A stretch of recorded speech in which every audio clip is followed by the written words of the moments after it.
भर पावसात वणीत विद्यार्थ्यावरील लाठीमारांचा निषेधार्थ AISFचे आंदोलन यशस्वी।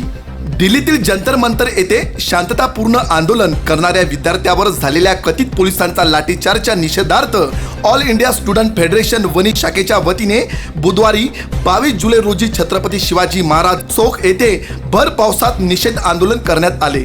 मुसळधार पावसाची तमानं बाळगता विद्यार्थी, युवक आणि नागरिक हातात छत्र्या घेऊन आंदोलनात सहभागी झाले। आंदोलन दरम्यान विद्यार्थ्यावरील पोलिसी कारवाईचा तीव्र निषेध करण्यात आला। लोकशाही मूल्यांचे संरक्षण, विद्यार्थ्यांच्या घटनात्मक हक्कांचा सन्मान आणि आंदोलनकर्त्यावरील कथित दडपशाही थांबवण्याची मागणी करण्यात आली। यावेळी केंद्र सरकार विरोधात घोषणाबाजी करण्यात आली, तसेच संबंधितांवर चौकशी करून कारवाई करण्याची मागणी आंदोलनकर्त्यांनी केली। पावसातही मोठ्या संख्येने उपस्थित राहिलेल्या आंदोलकांनी विद्यार्थ्यांच्या न्याय मागण्यांना पाठिंबा देत लोकशाही मार्गाने संघर्ष सुरू ठेवण्याचा निर्धार व्यक्त केला। वनी न्यूज एक्सप्रेस ब्युरो रिपोर्ट। आम्ही आज याच्यासाठी जमलेलो आहोत की दिल्लीमध्ये गेल्या एका महिन्यापासून सोनम वांगचुक जे देशाचे सायंटिस्ट आहेत ते गेल्या एका महिन्यापासून भूक हडतालवर बसले आहे, तरी या प्रशासनाला जाग येत नाही। म्हणून आम्ही आज इथं वणीमधून मागच्या महिन्यात पण आम्ही आंदोलन केलं होतं आणि ज्या विद्यार्थ्यांनी आत्महत्या केली त्यांना स्मृतिज्योत म्हणून आम्ही कार्यक्रम केला होता। आणि काल जे दिल्ली सरकारने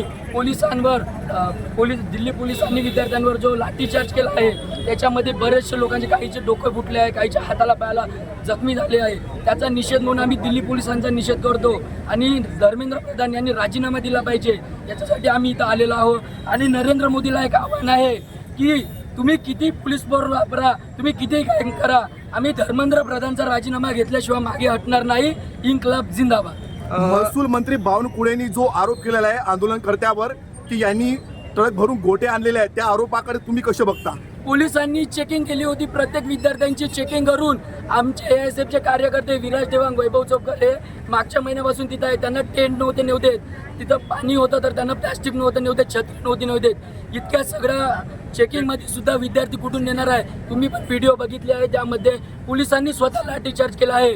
ते पोलीस नसून BJPचे गुंडे होते, ज्यांनी म्हणजे त्यांच्या वर्दीवर कोणतेही नाव नव्हतं लिहिलेलं, त्यांच्या पायामध्ये बूट नव्हता, चप्पल घालून त्यांनी त्यांच्या दंड्याला खिडे लावले होते। ते खिडे विद्यार्थ्यांच्या डोक्यावर मारले आहे।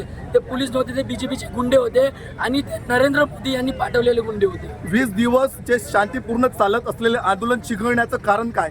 कारण हेच की जेव्हा विद्यार्थी एकत्र येते तेव्हा कितीही मोठी सत्ता असली तरी ती डगमगते। ते चिघळण्याचं काम BJP गव्हर्नमेंटने केलेलं आहे। जेव्हा धर्मेंद्र प्रधानला माहीत झालं की देशातले विद्यार्थी एक झाले तर आता आपली खुर्ची जाऊ शकते, म्हणून त्यांनी हे सगळं केलेलं आहे। आंदोलनकर्त्याला सत्ताधाऱ्यांनी आतंकवाद्याची उपमा दिली, त्याबद्दल काय बोलाल?